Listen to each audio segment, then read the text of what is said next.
Son günlər qeydə alınan ağır yol nəqliyyat hadisələrinin təhlili göstərir ki, mövsümlə əlaqədar havaların yağıntılı keçməsi, xüsusilə səhər və axşam saatlarında müşahidə edilən məhdud görmə şəraiti yollarda qəza riskini əhəmiyyətli dərəcədə artırır.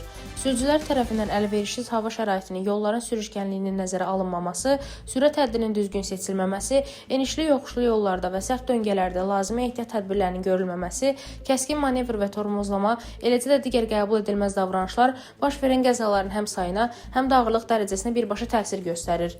Təəssüf ki, yol qəzaları nəticəsində ailələr dağılıb, valideynlər övladlarını, övladlar valideynlərini, insanlar isə doğmalarını itiriblər.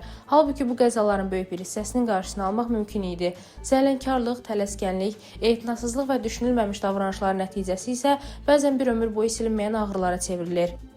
Odur ki, Baş Dövlət Yol Polisi İdarəsi bir daha sürücülərə müraciət edir və onlara əlverişsiz hava şəraitində daha məsuliyyətli davranmağa, sürət həddini yol və hava vəziyyətinə uyğun seçməyə, normadan artıq ara məsafəsi saxlamağa, nəqliyyat vasitəsinin texniki sazlığına, xüsusi şinlərin, işıq cihazlarının və şüşələrin işlək vəziyyətdə olmasına ciddi nəzarət etməyə, həmçinin digər yol hərəkəti iştirakçılarına, xüsusilə piyadalara qarşı daha ehtiyatlı və humanist münasibət göstərməyə çağırır.